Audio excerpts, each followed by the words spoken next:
Better, better. Okay, so are you ready? Yes, I think so.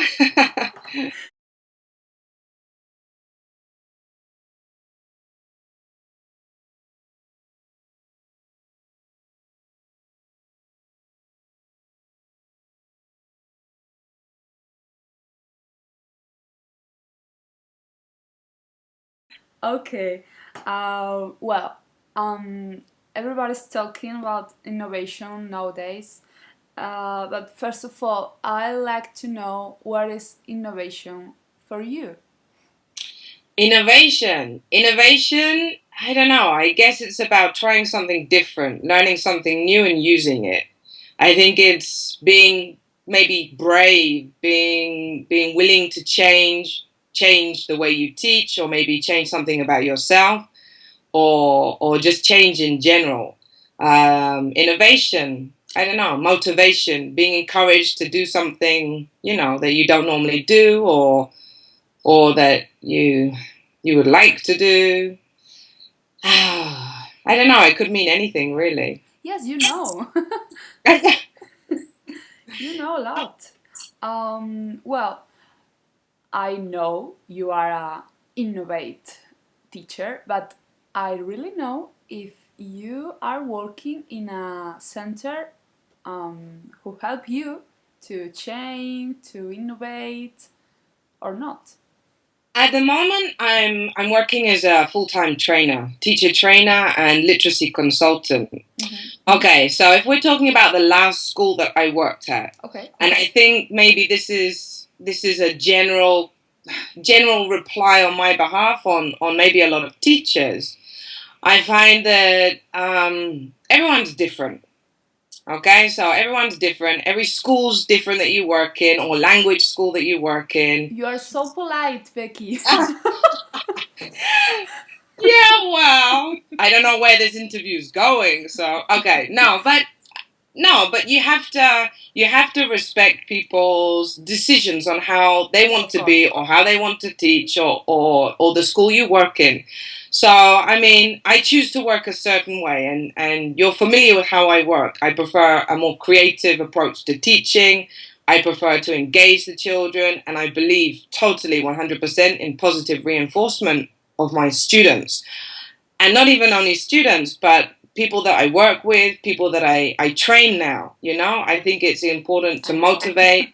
Yeah, but it is important, really, because the more you motivate someone, the more you tell them they're doing a good job, the more they will want to do a good job for you or work better for you. So I think it depends on the people you're working with. Most people I work with and most teachers that I meet now are extremely motivated, very innovative people we're talking about again. They want to change things. They see things, teaching as a different way, teaching English to our students now in a different way.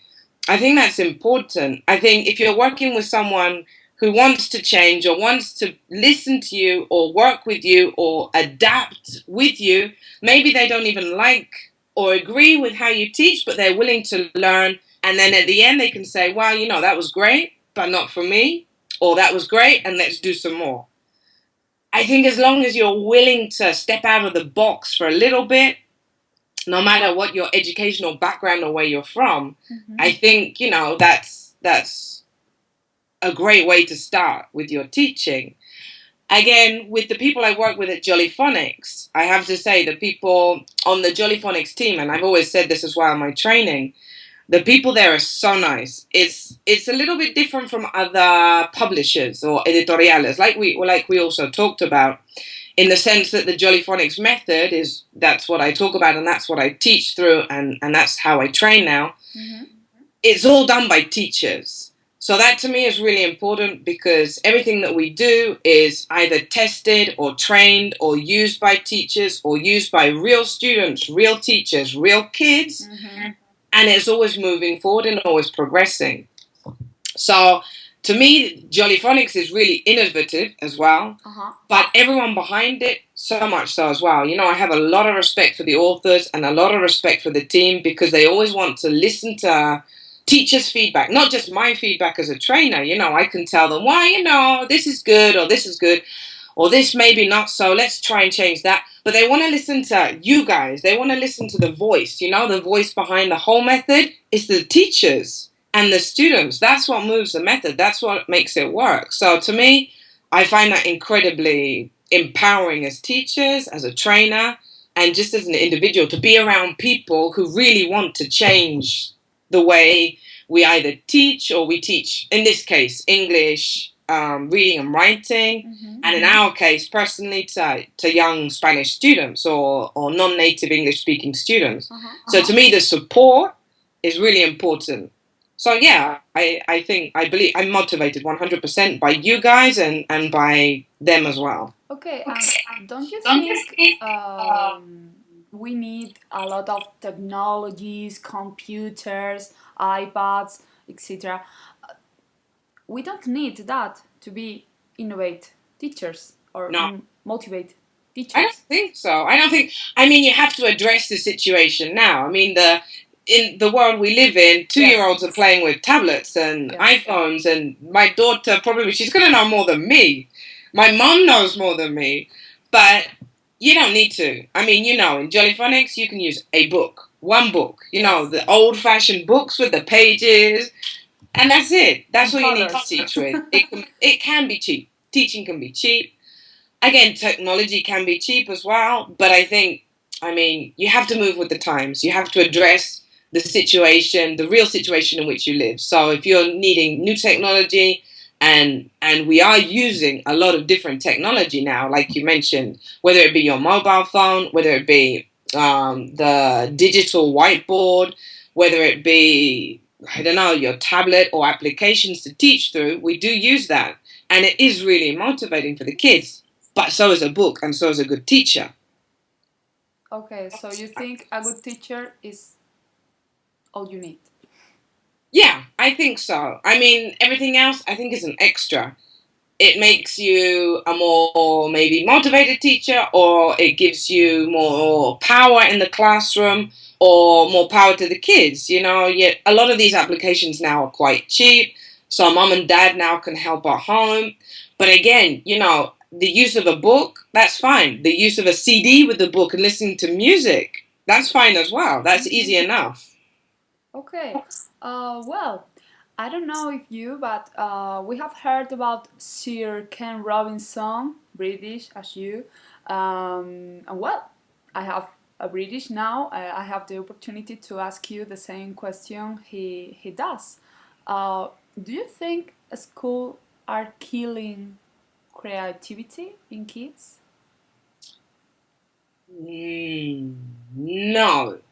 No, but again, I think it depends a lot on the educational setting where you work.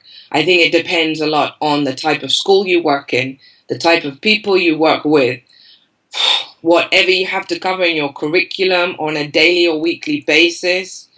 I would like to see more art and creative activities in the classroom. I like this. This is the way I roll. This is really important for me. All children work differently, just as all adults work differently. So if you have a child maybe in the classroom, and an example, a few years ago, I was working in a classroom in a primary class, and I was teaching science and English and art, and the child was struggling a lot, an awful lot in all of their subjects. Okay?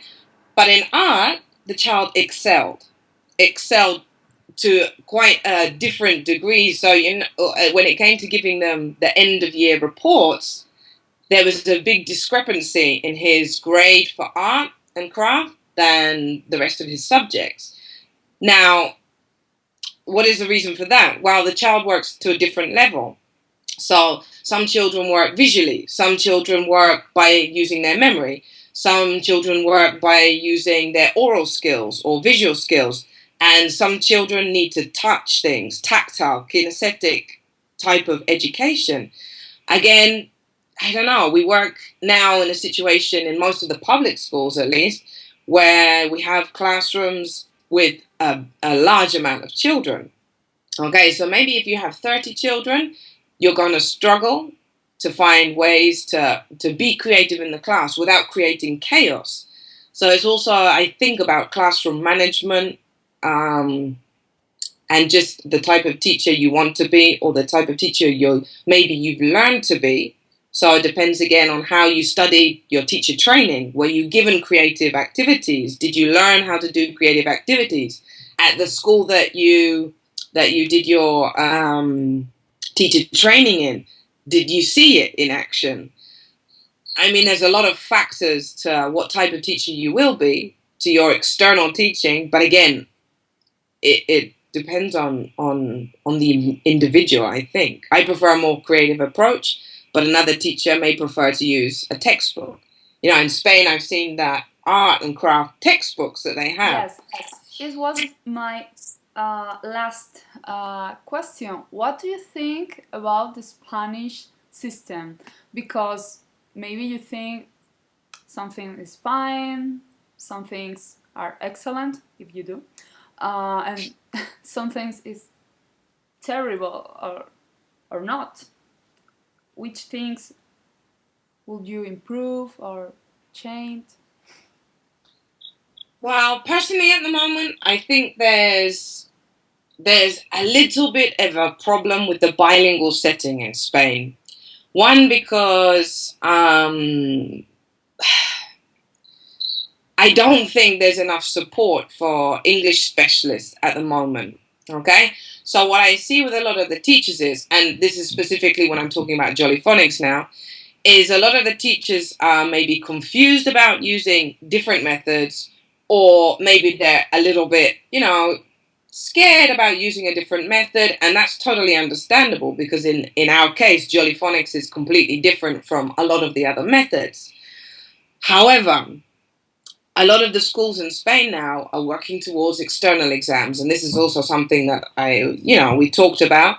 Mm-hmm. And a lot of the exams now are either Trinity exams or Cambridge exams, or they're working towards PET and CET, or maybe towards university careers or bilingual careers. And I think the Spanish market now is going to become becoming a lot more competitive for the level of English that we give our children or our students. So the young kids that we're teaching now, they're not always going to be young kids. They're going to be adults at some point. They're going to be like you and me, sitting and having an English conversation via Skype, or applying for a job or university abroad. I don't know, whatever their situation.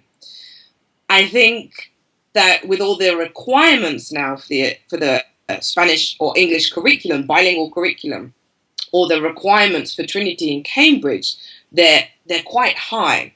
As they're asking young children, pronunciation has to be part of the exam. Talking, being able to talk correctly and coherently in English is part of the exam. And I think that's a lot of pressure for teachers. And I think that although we're given, there's a taster course on how to do an exam or how to give an exam, I think when we're working towards passing these exams or prepping our kids for exams, I think it doesn't work so well with a bilingual education, that a bilingual education should be something that's natural, that should be, 50-50.